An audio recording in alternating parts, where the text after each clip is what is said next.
Salam sehat. Bagaimana kabar kalian semua? Ibu harap kalian semua dalam keadaan baik ya. Pada hari ini kita akan memasuki materi kita tentang sistem pencernaan makanan. Ini adalah daftar tentang apa yang akan kita pelajari hari ini. Pertama, apa yang kalian ketahui tentang sistem pencernaan makanan?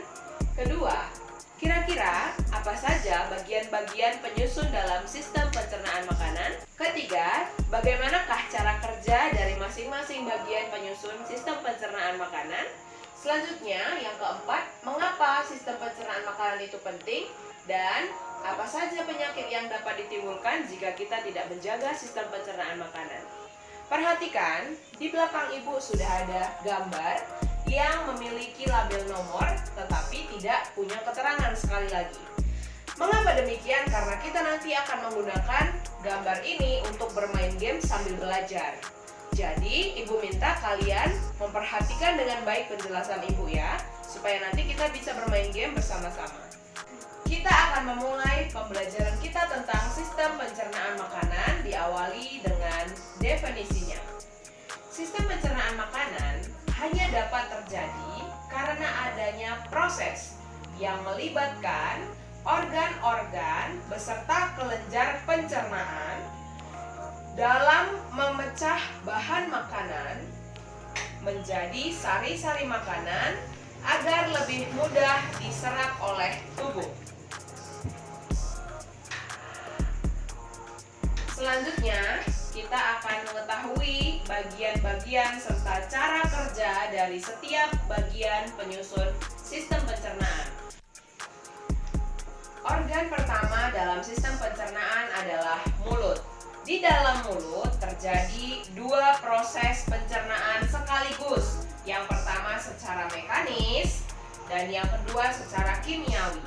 Secara mekanis, proses pencernaan yang terjadi di dalam mulut dilakukan oleh gigi yang mengunyah dan menghaluskan makanan dengan bantuan lidah. Gigi kita terbagi menjadi 3 bagian, yakni 8 gigi seri, 4 gigi taring, dan 8 gigi geraham. Kemudian proses pencernaan yang kedua secara kimiawi yaitu dilakukan dengan bantuan kelenjar ludah atau saliva yang mengandung enzim amilase yang fungsinya adalah memecah kandungan karbohidrat di dalam makanan kita.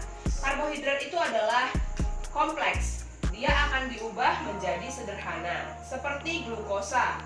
Nah, hasil dari pencernaan mekanis dan kimiawi di dalam mulut disebut bolus. Kemudian bolus ini tidak hanya berhenti di sini, akan berlanjut ke organ yang kedua, yaitu kerongkongan. Di dalam kerongkongan ini terjadi proses pencernaan mekanis oleh gerak peristaltik, yaitu gerakan meremas yang terjadi karena adanya kontraksi otot-otot memanjang melingkar, tentunya penyusun kerongkongan, secara bergantian untuk mendorong bolus menuju lambung. Sekarang kita masuk ke organ yang ketiga.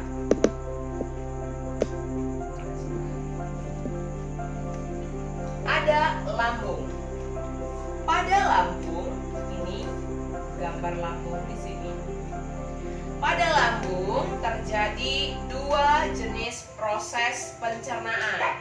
Ada yang secara mekanis, ada yang secara kimiawi.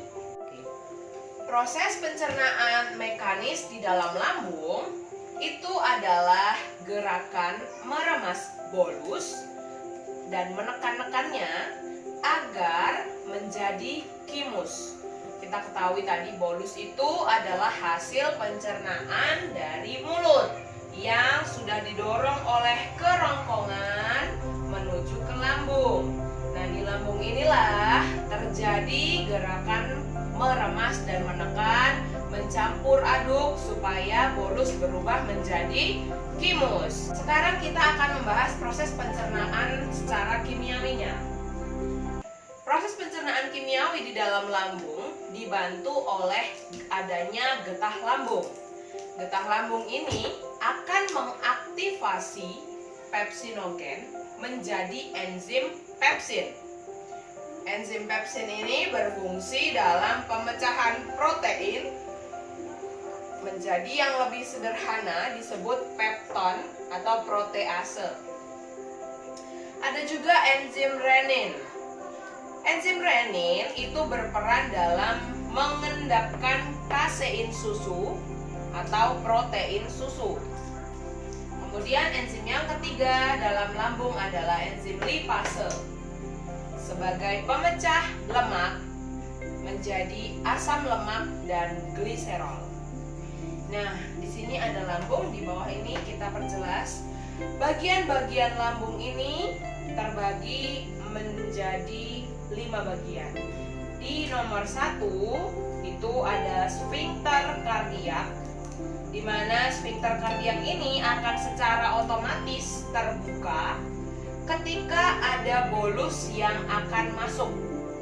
Kemudian di bagian nomor 2 ada kardiak, yaitu bagian atas lambung yang berhubungan dengan kerongkongan.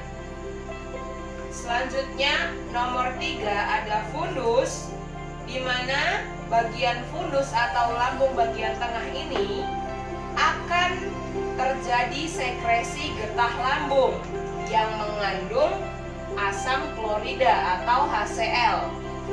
Asam lambung tersebutlah yang mengubah suasana di dalam lambung ini menjadi ber-pH 1-3 yang akan membunuh kuman-kuman yang masuk terbawa makanan.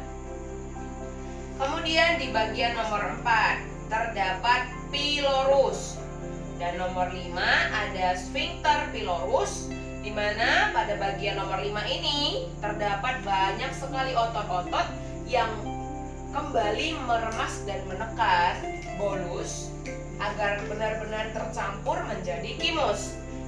Artinya, pada sphincter pilorus ini ada otot-otot yang memastikan bahwa hasil pencernaan lambung ini benar-benar halus agar bisa memasuki usus halus. Sekarang kita masuk pada organ keempat, yaitu usus halus, di mana tempat penyerapan makanan terjadi. Pada usus halus terjadilah proses pencernaan secara kimiawi yang dibantu oleh cairan empedu, getah pankreas, dan getah usus. Bagaimanakah kontribusi mereka ini terhadap pencernaan di dalam usus halus? Mari kita lihat satu demi satu. Kita mulai dari aktivitas cairan empedu di dalam usus halus. Cairan empedu ini tersusun atas 86% air dan mengandung mucin atau pelumas yang berfungsi untuk melicinkan dinding usus halus agar tidak terjadi iritasi selama proses pencernaan. Garam empedu ini berfungsi dalam emulsi lemak. Jadi, lemak-lemak yang masuk melalui makanan kita itu harus terlebih dahulu bereaksi dengan cairan empedu sebelum dicerna. Kemudian, cairan empedu ini juga berfungsi untuk menetralisasi asam klorida yang awalnya diberikan oleh lambung. Selain itu, cairan empedu juga berfungsi untuk menghentikan aktivitas pepsin pada protein. Dan yang terakhir, peranan cairan empedu dalam pencernaan di usus halus adalah merangsang gerakan peristaltik usus. Selanjutnya, kita akan melihat kontribusi getah pankreas dalam pencernaan di usus halus. Yang pertama, pankreas itu dapat bertindak sebagai kelenjar endokrin yang akan menghasilkan hormon dalam menjalankan fungsi tertentu. Contohnya, pankreas dapat mensekresikan hormon insulin untuk menjaga kestabilan gula dalam darah atau menjaga kadar gula dalam darah itu agar tetap normal. Selanjutnya, getah pankreas juga menghasilkan ketiga jenis enzim ini. ada enzim tripsin yang berperan dalam proses pemecahan protein. Kemudian ada enzim lipase yang berperan dalam proses pemecahan lemak. Dan yang terakhir ada enzim amilase yang berperan dalam proses penyederhanaan pati dalam makanan kita. Selanjutnya ada juga bantuan dari getah usus itu sendiri yang mengandung enzim-enzim berupa pertama enzim sukrase yang berfungsi mengubah sukrosa dalam makanan menjadi glukosa dan fruktosa. Ada enzim maltase yang berfungsi mengubah maltosa makanan menjadi 2 molekul glukosa. Kemudian ada enzim laktase yang berfungsi mengubah laktosa menjadi gula dan galaktosa. Dan yang terakhir ada enzim peptidase yang berfungsi dalam mengubah peptida menjadi asam amino. Perlu kita ketahui bahwa hasil akhir dari pencernaan di dalam usus halus ini adalah monosakarida, asam amino, asam lemak, dan gliserol. Dan semuanya ini sudah dalam bentuk sederhana yang akan lebih mudah diserap oleh usus halus. Dinding-dinding usus halus itu mengandung banyak villi atau jonjon-jonjon usus. Nah, sekarang Ibu akan menjelaskan lanjutan pembahasan dari proses penyerapan di dalam usus halus.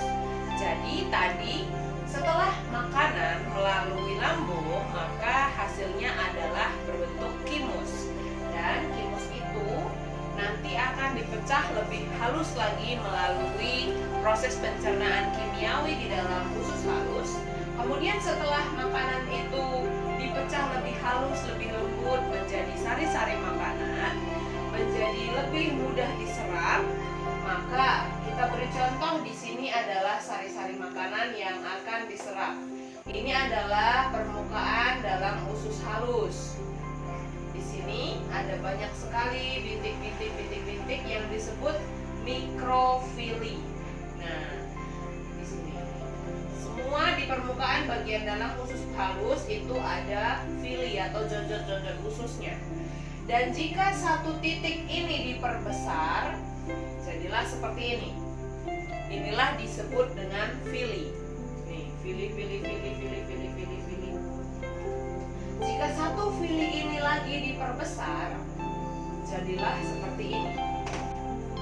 Nah, di dalam fili-fili ini, pada permukaannya itu tersusun atas sel-sel epitel. Ini adalah permukaan yang berhadapan dengan sari makanan. Sementara ini adalah permukaan luar usus. Ini permukaan yang berhadapan dengan sari makanan. Ini permukaan luar usus.